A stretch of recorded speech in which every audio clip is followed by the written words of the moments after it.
Sir मैं निर्दोष हूं सर। मैंने किसी का खून नहीं किया सर। जानते हो ये क्या है? डीएनए रिपोर्ट है सर। फिर तो तुम्हें ये भी पता होगा कि इस रिपोर्ट में क्या लिखा है, और फिर भी तुम चाहते हो कि मैं मान लूं कि तुम निर्दोष हो, तुम गुनहगार नहीं हो। सर आपने हमेशा हमें यह सिखाया सर कि सच से बड़ा दुनिया में कुछ भी नहीं है सर। इस केस की भी यही सच्चाई है सर। मैंने किसी का खून नहीं किया सर, मैं सच कह रहा हूं। अगर तुमने खून नहीं किया है तो फिर तुम्हारा खून उस हथियार पे कैसे पंकज? मुझे नहीं पता सर। कैसे नहीं पता तुम्हें? हा? ये जो तुम्हारे हाथ पर चोट लगी है, ये जो खून का निशान है, वो चीख चीख के कह रहा है कि गुनहगार तुम ही हो पंकज, तुम हो। सर मैंने आपको बताया था सर, मैं ऑटो से जब ब्यूरो आ रहा था सब तब कटा था सर।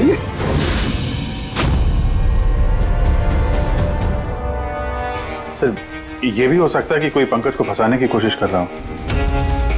पंकज, इस आदमी ने तुम्हारा हाथ काटा था, शायद वही तुम्हारे खून का सैंपल लेके गया हो क्राइम सीन पे डालने के लिए। सर नहीं सर, सैंपल नहीं हो सकता उसके पास।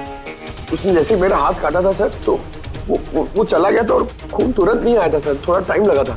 उसके पास मेरा सैंपल नहीं हो सकता सर। अगर तुम्हारा खून किसी ने नहीं लिया तो फिर तुम्हारा खून क्राइम सीन पर सिर्फ एक ही तरीके से जा सकता है पंकज, और वो भी तब जब तुम वहां खून करने गए थे तब।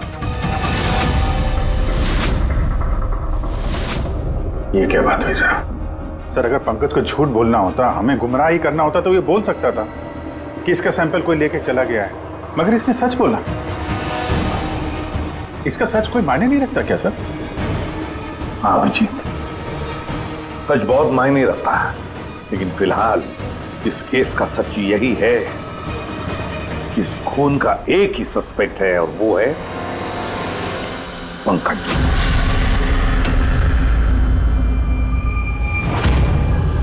मैं तुम्हें सीआईडी से सस्पेंड कर रहा हूं। सर मेरा यकीन कीजिए सर, मैं सच कह रहा हूं। मैंने खून नहीं किया, मुझे मेरे पिताजी की कसम है सर। पंकज, तुम्हारी गन और बैच। सर, एक बेटा अपने पिता के श्राद्ध के दिन उसकी झूठी कसम कैसे खा सकता है सर? मैंने तुमसे नहीं पूछा फ्रेडी। गन और बैच।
ये गलत हो रहा है,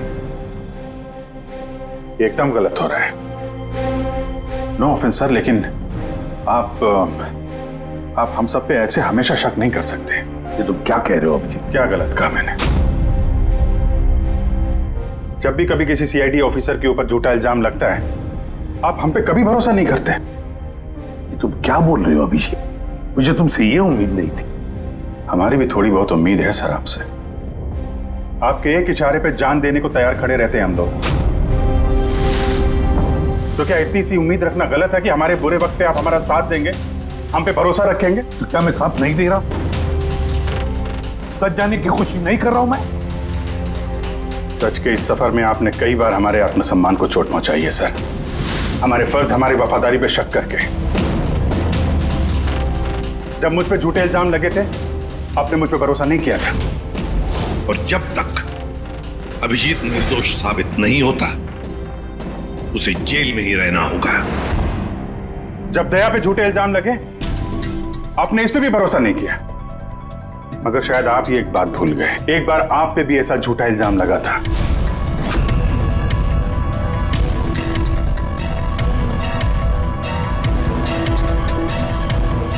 उस वक्त हम में से किसी ने भी आप पे शक नहीं किया था, बल्कि एक मजबूत दीवार बनकर सामने डटे खड़े रहे थे ताकि आपके ऊपर आंच ना आ सके। तो क्या आप वो हमारी हिम्मत, वो ताकत नहीं बन सकते सर? अभिजीत, मुजरिम से भी ज्यादा खतरनाक होता है एक इमोशनल सीआईडी ऑफिसर। तुम इमोशनल बन गए हो अभिजीत। मैं तुम्हें इस केस से हटा रहा हूं।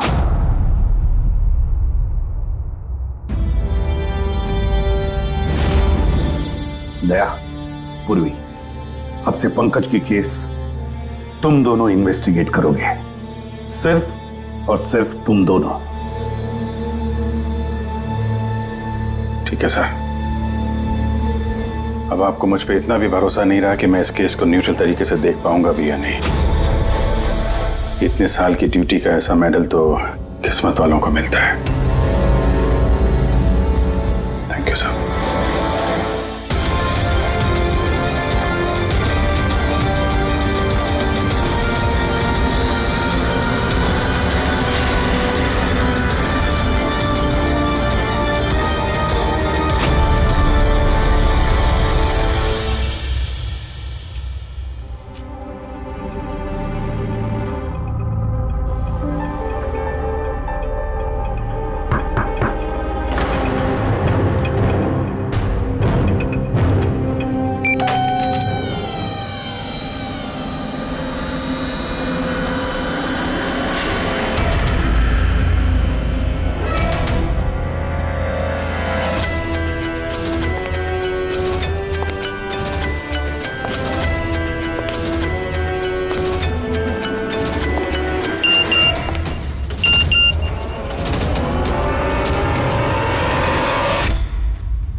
अपनी पीठ मेरी तरफ करके खड़े हो जाओ।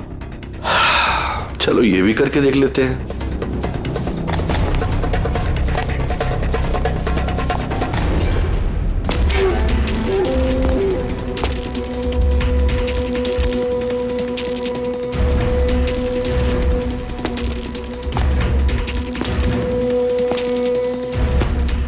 आप आ गए सर? मैं आप ही का इंतजार कर रहा था। आप देखिए वहां फाइल पड़ी है, उसमें पूरा फाइनेंशियल प्लान पड़ा हुआ है और मुझे पूरा यकीन है कि आपको बहुत पसंद आएगा।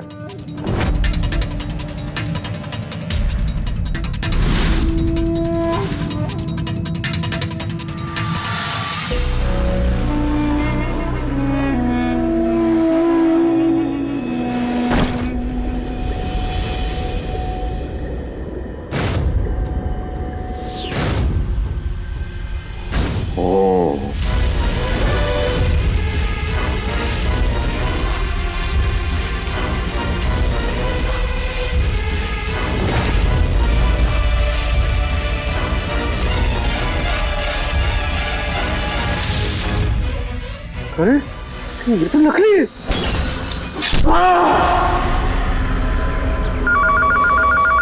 हेलो एसीपी प्रद्युमन है। व्हाट? कब? अच्छा ठीक है।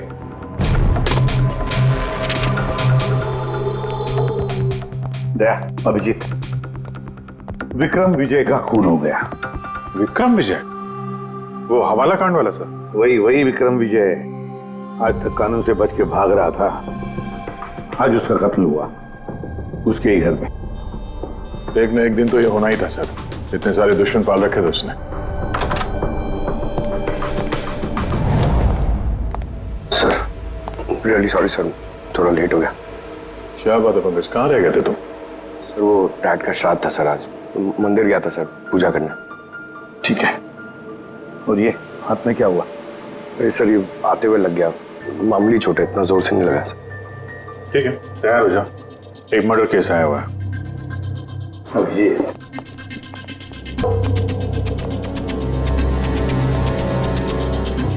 किसका मर्डर हुआ पूरे? विक्रम विजय का।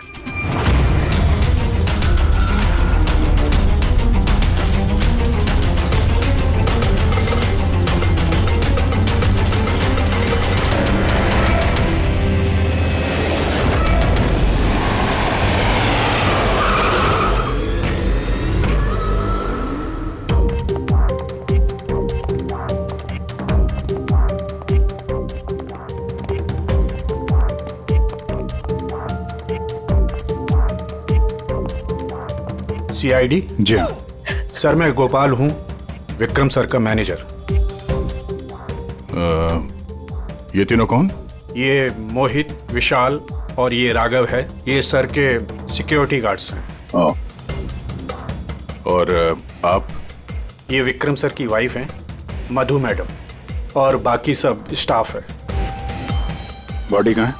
सर बॉडी अंदर है। ये गर्दन पे वार किया है और पेट और छाती पे भी मारा है।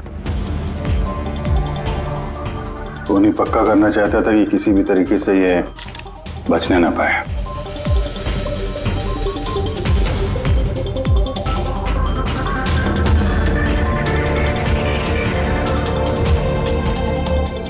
लगता है इससे हमला किया है इस पे।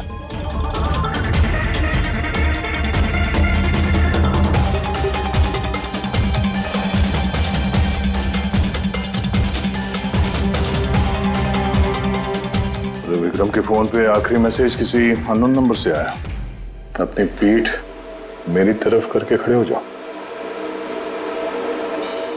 पीठ मेरी तरफ मतलब वो आदमी इसको अपना चेहरा नहीं दिखाना चाहता था क्या?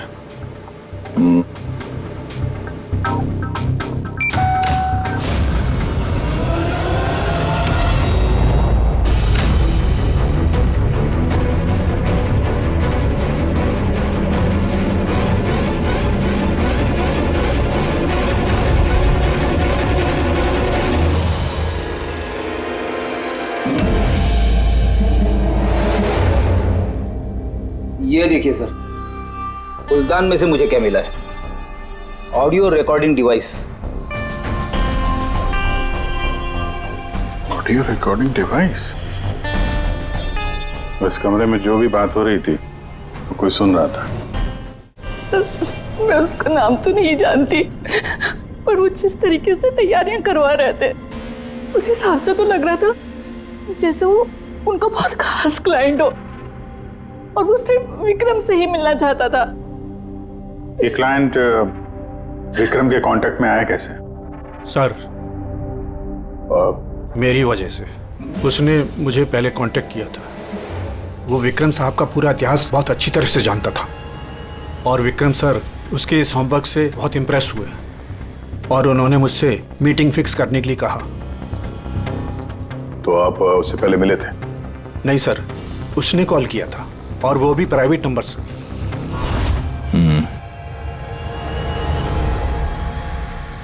तो आप लोगों ने मीटिंग से पहले पूरी तैयारी कर ली थी? हाँ जी सर। उस कमरे को अच्छी तरह से चेक कर लिया था? हाँ।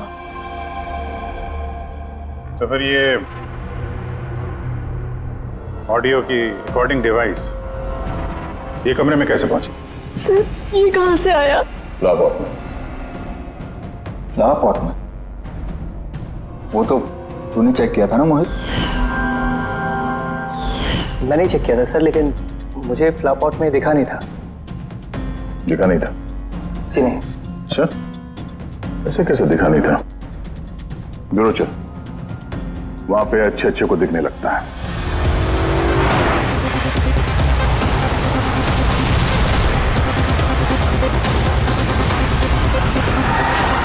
मोहित पे नजर रखना।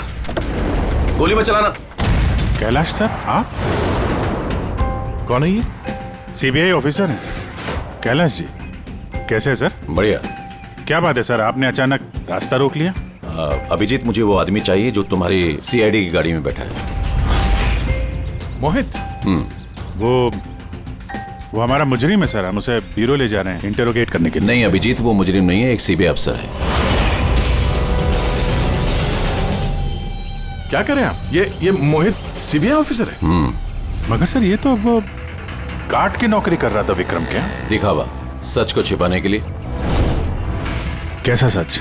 मोहित एक अंडरकवर है और मेरे कहने पर वहां ड्यूटी कर रहा था, और मेरे कहने पे ही उसने विक्रम के वहां वो रिकॉर्डिंग डिवाइस लगाई थी, और इसीलिए कुछ भी बताने से मना कर रहा था। ये अंडरकवर है, मर जाएगा मगर प्रोटोकॉल नहीं तोड़ेगा। नहीं ठीक है सर, वो एक्चुअली थोड़ी बहुत पूछताछ करनी पड़ेगी, खून का मामला है। जस्ट जनरल बातचीत। और हमें वो ऑडियो रिकॉर्डिंग मिल सकती है सर? हम जानना चाहते हैं कि खूनी और विक्रम के बीच क्या बात हुई थी। आप आ गए सर, मैं आप ही का इंतजार कर रहा था। आप देखिए वहां फाइल पड़ी है, उसमें पूरा फाइनेंशियल प्लान पड़ा हुआ है और मुझे पूरा यकीन है कि आपको बहुत पसंद आएगा। ये नोट तो नकली है। सर ऐसा लगता है कि विक्रम विजय खूनी को जानता है, इसलिए खूनी ने उसे अपना चेहरा देखने ही नहीं दिया। और जैसे ही विक्रम को पता चला कि जो पैसे उसे दिए गए वो नकली हैं, खूनी ने उसे मार दिया और बैग लेके चला गया। तो काम करते हैं, इस मोहित से अंडरकवर कॉप से पूछताछ करते हैं। I'm sorry सर, ये केस अभी तक बंद नहीं हुआ है, इसलिए अगर मैं आप लोगों को कुछ भी और बताता हूँ तो वो प्रोटोकॉल का उल्लंघन होगा, विच आई डोंट वांट। देखो मोहित, मैं तुम्हारे प्रोटोकॉल की इज्जत करता हूँ, मगर कोई तो ऐसी चीज होगी ना जो तुम्हारी इन्वेस्टिगेशन के दौरान तुम्हें मिली हो, मगर तुम्हारे प्रोटोकॉल के दायरे में होने के बावजूद भी तुम हमें बता सकते हो। कुछ तो बताओ जिसके जरिए हम खूनी तक पहुंच सके। मैं आप लोगों को केवल इतना बता सकता हूँ कि पिछले काफ़ी सालों से सीबीआई इस विक्रम विजय के पीछे लगी हुई थी। आज से 15 साल पहले सन 2002 में सीबीआई ने एक अंडरकवर ऑफिसर को भी विक्रम विजय के पीछे लगाया था, कुछ खास सबूत इकट्ठा करने के लिए, लेकिन कुछ हासिल नहीं हुआ और अनफॉर्चुनेटली हमारे वो ऑफिसर मारे गए। एक मिनट, नाम क्या था इस ऑफिसर का? Inspector Adhiraj.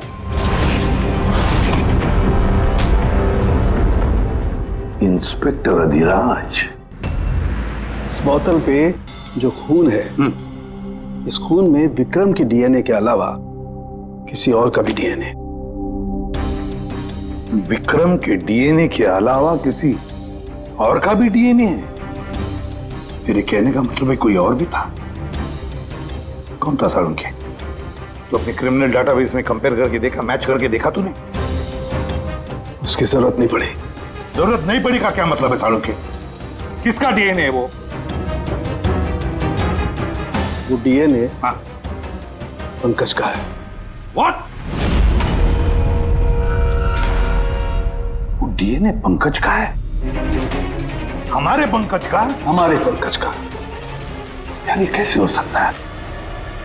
CID officer Pankaj, CID officer Pankaj खून कर सकता है? हमारा एक ऑफिसर खूनी है। लेकिन सर पंकज खून क्यों करेगा? वही तो, सीआईडी ऑफिसर खून क्यों करेगा?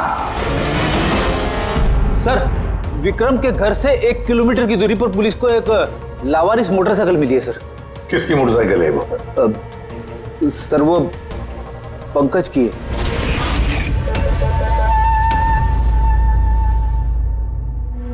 लगा मुझे। क्या मतलब? पंकज की बाइक पड़ी है वहां पे और आप लोगों को हैरानी नहीं हुई?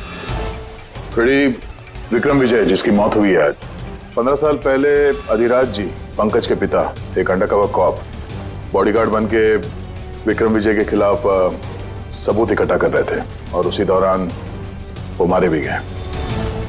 मतलब सर, पंकज को ये लगता है कि उसके पिताजी की मौत के पीछे विक्रम विजय का हाथ था और इसीलिए उसने अपने पिताजी की मौत का बदला लेने के लिए।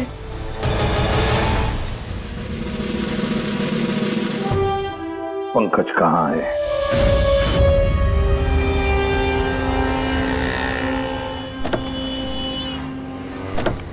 अरे सर, आप लोग? यही सवाल तो हम भी तुमसे पूछने वाले थे। तुम यहाँ क्या कर रहे हो? तुम तो बीमार थे ना? अरे सर, बाइक चोरी हो गई थी मेरी। ये सामने पुलिस स्टेशन में रिपोर्टर कहानी आया था। ये देखिए। हमें पता है तुम्हारी बाइक कहाँ है। आप लोगों को कैसे पता सर? तुम्हारी बाइक विक्रम विजय के घर के पास मिली है। वही विक्रम विजय जो तुम्हारे पिता का खूनी है।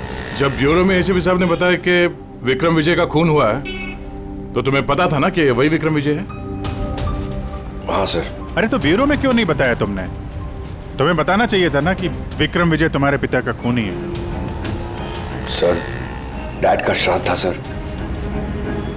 मंदिर से ब्यूरो आ रहा था, उनके बारे में सोच रहा था, ये न्यूज आ गई। एकदम हिल गया था सर, समझ में नहीं आ रहा था क्या करूं। और ये हाथ जो तुम्हारा कटा हुआ है, एग्जैक्टली हुआ क्या था? सर, ये तो जब मैं मंदिर से ऑटो पकड़ के आ रहा था,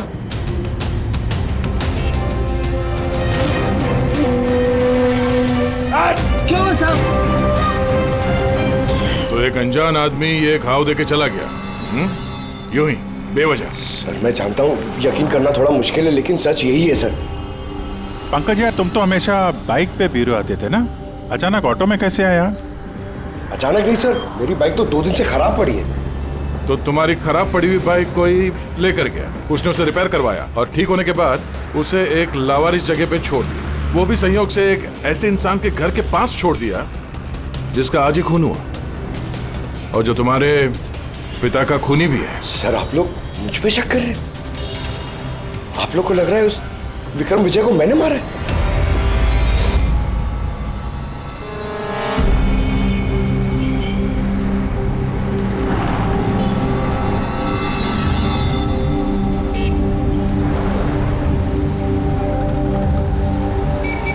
अगर ये पंकज अपने घर से विक्रम के घर पे गया होगा तो वो यहाँ इस जंक्शन से गुजरा होगा।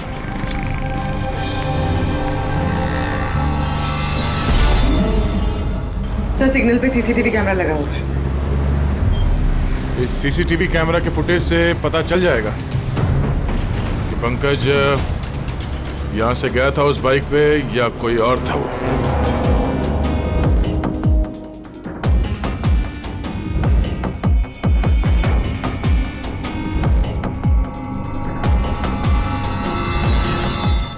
एक मिनट रिवाइंड करना, पॉज करना। सर ये देखिए, कि पंकज की तरह नहीं लग रहा है। बाइक का नंबर है XYA4784। सर, पंकज की बाइक का नंबर भी यही है। पूर्वी, ये पंकज इतनी लापरवाही तो नहीं कर सकता कि एक जुर्म करने के लिए जाते वक्त सड़क पे एक और जुर्म करे, सिग्नल तोड़ने का। जरूर कोई है जो पंकज को फंसाना चाहता है और उसी ने ये सिग्नल भी तोड़ा है ताकि हमारा जो शक है पंकज के ऊपर वो और मजबूत हो जाए। मगर सर, पंकज को कौन फंसाना चाहेगा? शायद इसका कोई पुराना दुश्मन। सर, मेरा ऐसा कोई पुराना दुश्मन नहीं है जो मुझे फंसाने के लिए ऐसी साजिश रचेगा। सर, पंकज, दिमाग पर जोर डालो, कोई तो होगा। नहीं सर, अगर तुम्हारा कोई दुश्मन नहीं है तो फिर ये खून तुमने ही किया है। तुमने अपने पिताजी की मौत का बदला लेने के लिए, और वो भी उनकी बरसी के दिन। सर, मेरा बदला लेने की कोई मेंटालिटी नहीं है सर। मैं खूनी नहीं हूं सर, मैं एक सीआईडी ऑफिसर हूं। जहां तक पिताजी की बात है सर, मैंने तो उन्हें ठीक से देखा भी नहीं। सर मुझे तो ऐसा कुछ याद भी नहीं है जो उन्होंने हमारे साथ कोई अच्छा टाइम स्पेंड किया हो या हमारे साथ रहे हो। सर उन्हें तो फर्क भी नहीं पड़ता होगा कि उनका कोई बेटा है जिसे उनकी जरूरत भी है। सर मतलब तुम्हारे पिताजी के साथ तुम्हारे संबंध अच्छे नहीं थे? सर वो एक अंडरकवर कॉप थे सर। वो ज्यादातर अपने काम में ही बिजी रहते थे। घर गृहस्थी परिवार बच्चे उनसे उनका कोई लेना देना नहीं था सर। मुझे तो सिर्फ मेरी माँ ने पाला है सर। लेकिन फिर भी पंकज, तुम्हारी अपनी पिताजी के साथ कुछ ना कुछ तो यादें जुड़ी होंगी ना? कुछ भी? बस सर थोड़ा सा याद है मुझे सर। मुझे मेले में ले जाते थे सर वो, मगर मेले में ले जाने से पहले सर वो मुझे हॉस्पिटल ले जाते थे हमेशा। हॉस्पिटल में? वो क्यों? शायद बचपन में वो बहुत बीमार रहता था और वो हॉस्पिटल ले जाते थे और मुझे बहुत दर्द होता था सर। दर्द? पंकज, कहाँ दर्द होता था? सर पीठ में, यहाँ पे सर। पीठ में? पंकज, डॉक्टर क्या करते थे पीठ में? नहीं सर, ऐसा कुछ याद नहीं आ रहा सर। याद करो पंकज, याद करो। सोचो क्या करते थे? तुम्हारी पीठ में इंजेक्शन लगाते थे या पीठ में से खून निकालते थे? क्या करते थे? याद करो। Sir sir sir drill machine से कुछ करते थे सर हॉस्पिटल में। क्या कहा? ड्रिल मशीन से? और उसके बाद तुम्हें पीठ में दर्द होता था? बहुत दर्द होता था सर। मैं हफ्तों तक सीधे बैठ भी नहीं पाता था। और फिर घर जाने के बाद तुम्हें नींद सी आती थी? कुछ अजीब सा लगता था? चक्कर आता था? हाँ सर। सर मेले में भी जब मैं घूमने जाता था तो नींद में ही रहता था सर। ऐसे चक्कर आते रहते थे सर बस। लेकिन सर इस बात का इस केस से क्या लेना देना? लेना देना है बॉस। मुझे लगता है इसके पिताजी ने इसकी बहुत छोटी उम्र में इसका बोन मैरो डोनेट करवा दिया था। लेकिन सर बच्चों का बोन मैरो डोनेट करवाना तो गैरकानूनी है ना? गैरकानूनी है, लेकिन मुझे लगता है बॉस पैसे की वजह से या किसी भी और वजह से उस डॉक्टर ने इसके पिताजी के लिए ये सब कुछ किया था। वो ठीक है सर, लेकिन मेरी समझ में अभी भी ये नहीं आ रहा है कि इस बात का इस केस से क्या कनेक्शन है? कनेक्शन ऐसे है पूर्वी कि कई बार जब बोन मैरो डोनेट किया जाता है तो जिसे बोन मैरो डोनेट किया जा रहा है उस व्यक्ति को ह्यूमन काइमेरिज्म हो जाता है। ह्यूमन काइमेरिज्म? ये क्या है सानकू साहब? यूं समझो कि जिस व्यक्ति को बोन मैरो डोनेट किया जा रहा है उस व्यक्ति के शरीर में 2 डीएनए पैदा हो जाते हैं। एक डीएनए वो जो उसका खुद का है ओरिजिनल, और दूसरा डीएनए वो जो बोन मैरो जिसका ट्रांसप्लांट हुआ है उसका। इसका मतलब है सर पंकज का बोन मैरो जिसे मिला शायद उसके खून में भी ये पंकज का डीएनए शामिल है। Exactly that. बस मुझे लगता है कोई बहुत ही खास होगा वो जिसके लिए पंकज के पिताजी ने ये सब कुछ किया। कोई ऐसा खास आदमी जो पंकज के पिताजी इंस्पेक्टर अधिराज के बहुत ही करीब था और उसकी मौत का बदला लेने के लिए उसने ये खून कर डाला। पर कौन?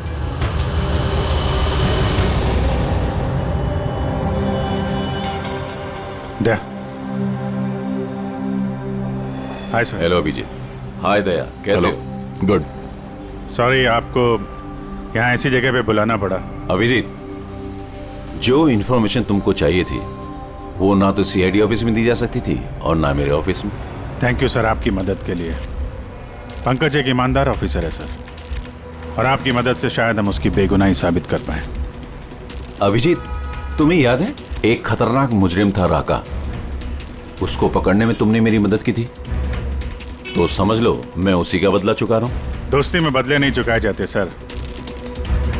एक्चुअली हमें पंकज के पिता इंस्पेक्टर अधिराज जी के बारे में जानकारी चाहिए, जितनी भी आप दे सकें।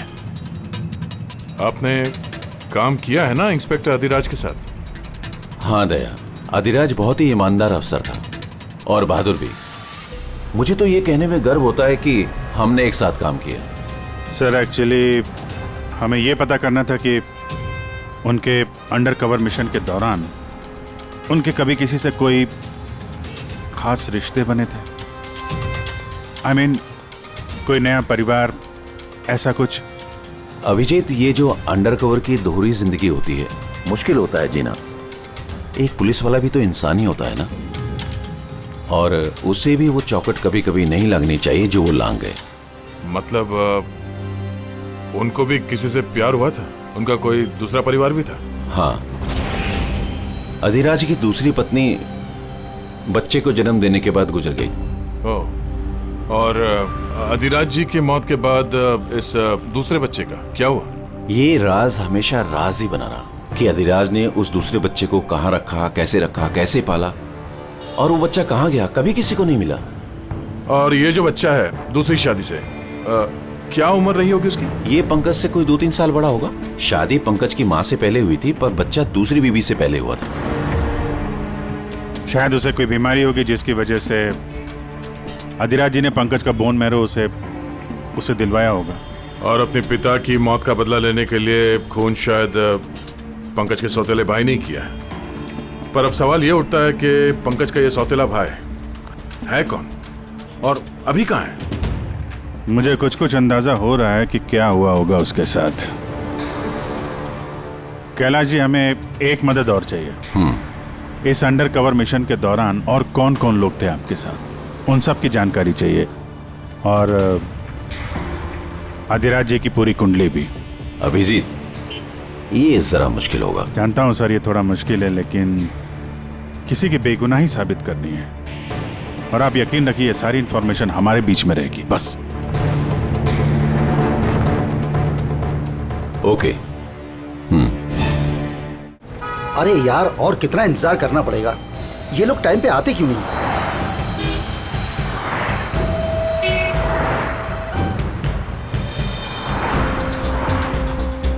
अरे यार, आधे घंटे से इंतजार कर रहा हूँ। अरे मुझे आज ही पूरा पैसा चाहिए। अरे मुझे निकलना है इस शहर से आज ही। तेरा हिसाब तो मैं आज, अभी और इसी वक्त चुकता कर दूंगा।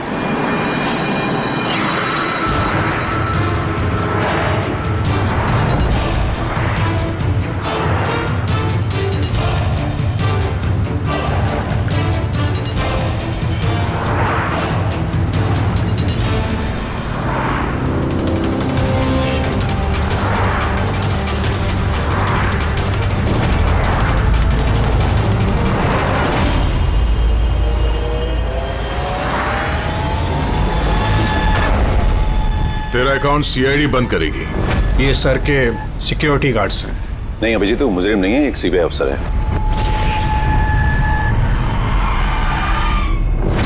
पिता के कर्ज को पूरा करना हर बेटे का धर्म होता है सर, और जो बेटा ऐसा करता है वही अच्छा बेटा कहलाता है, और वो हूं मैं। तुमने तो किया नहीं, मैंने लिया अपने पिता की मौत का बदला।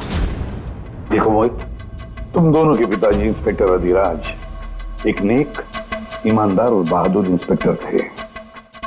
क्या लगता है तुम्हें, उन्हें तुम जैसे मुजरिम बेटे पर गर्व होगा या पंकज जैसे ईमानदार सीआईडी ऑफिसर पर? तो सच बात तो यह है कि पिताजी को हमेशा से इस पंकज पर गर्व था, और प्यार भी वो इससे ही ज्यादा करते थे। मुझे तो उन्होंने अनाथ आश्रम में डाल दिया था सर, ताकि उनके दूसरे परिवार पे कोई आंच ना आ सके। वो ये बात बताती तो हमारे पास आए क्यों नहीं? मैं तो भाई हूं तुम्हारा यार। हम दोनों मिलके पकड़ते विक्रम को, और कानून के रास्ते। नहीं चाहिए थी मुझे तुम्हारी मदद। हमारे पिताजी के कातिल को कैसे पकड़ना है और कैसे उससे बदला लेना है, ये सारी प्लानिंग मैंने कर रखी थी सर, बहुत सालों से। और यही कारण है कि मैं सीबीआई ऑफिसर बना, और ठीक हमारे पिताजी की तरह ही एक अंडरकवर ऑपरेशन पे गया विक्रम विजय के खिलाफ। लेकिन इस बार उसे सजा दिलवाने के लिए नहीं सर, बल्कि उसे खत्म करने के लिए। एक सीबीआई ऑफिसर होकर भी तुमने जुर्म किया। तुम जैसे लोगों की वजह से ही लोग कानून पर विश्वास करने से कतराते हैं। इस काम में केतन ने तुम्हारी मदद की थी ना? हाँ सर, केतन भी मेरे पिताजी के साथ काम करता था। वो भी एक अंडरकवर कॉप था। उसी ने मुझे सब कुछ बताया और उसके बताने से ही मुझे पता चला कि बचपन में मेरा एक ऑपरेशन भी हुआ था। और जब तुम्हें पता चला कि तुम्हारे खून में 2 डीएनए, एक तुम्हारा दूसरा मेरा, तो तुमने खून करके मुझे ही फंसा दिया। हाँ, और इसीलिए मैंने अपना खून बहाकर उस हथियार पे डाल दिया था और उसके बाद तुम्हारा हाथ काटा ताकि एक तीर से 2 निशाने लग जाए। मेरे दोनों दुश्मन, हमारे पिताजी का कातिल वो विक्रम विजय। हेलो कैलाश सर, मैंने विक्रम विजय के रूम में ऑडियो डिवाइस लगा दिया।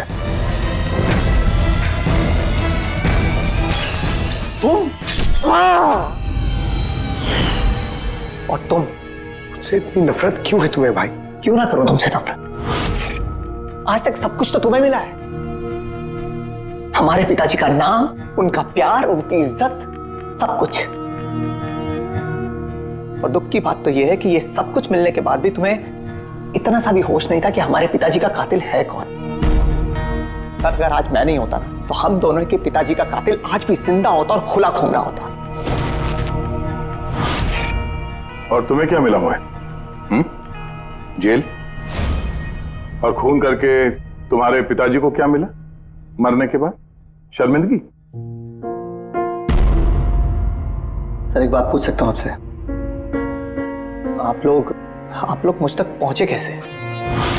क्योंकि मैंने कोई कसर नहीं छोड़ी थी सारे सबूत पंकज के खिलाफ करने में। मोहित, हम जानते थे कि पंकज ऐसा कभी नहीं करेगा। और रही बात तुम तक पहुंचने की, जब हमें 2 डीएनए के बारे में पता चला तो हमने तुम्हारे पिताजी इंस्पेक्टर अधिराज का बैकग्राउंड चेक किया। उसमें हमें पता चला कि उनका और भी एक बेटा है, तुम। और फिर बस हमने उस बेटे की पूरी कुंडली निकाली, मतलब तुम्हारी। और फिर सारा मामला समझ में आ गया। बहुत गलत किया तुमने मोहित, बहुत गलत किया।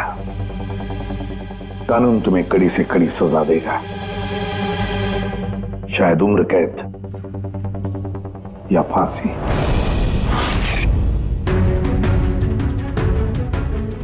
रेडी?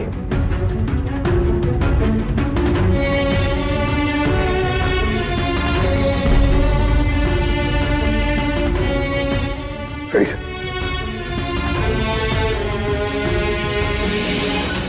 मैं जानता हूं तुम्हारे दिल में सिर्फ मेरे लिए कड़वाहट है, मगर मुझे पता ही नहीं था कि मेरा कोई एक भाई है। मुझे नहीं मालूम कि तुम्हारे साथ क्या होने वाला, मगर तुम एक बात हमेशा याद रखना, मैं तुम्हारा इंतजार कर रहा हूं। I'll wait for you.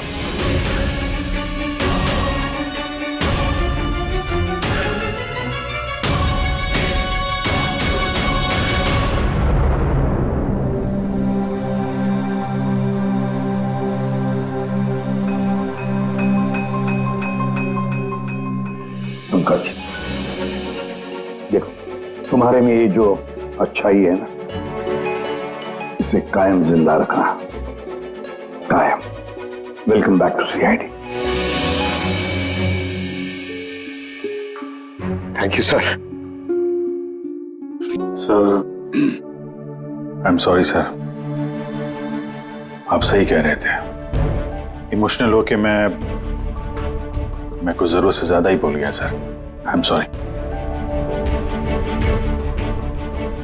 देखो अभिजीत, तुम सब लोग मेरे लिए ना सिर्फ सीआईडी ऑफिसर्स हो, बल्कि मेरा गुरूर हो, मेरा आत्मविश्वास हो, मेरी ताकत हो। और एसीपी प्रद्युमन ने आज तक अपनी ताकत पर कभी शक नहीं किया और ना कभी करेगा। इम्तिहान की घड़ियां तो आती है और आती रहेंगी भी, मगर फर्ज की राह पर चलते वक्त अगर अपने बेटे पर भी गोली चलाना क्यों न पड़े, हाथ कांपने नहीं चाहिए।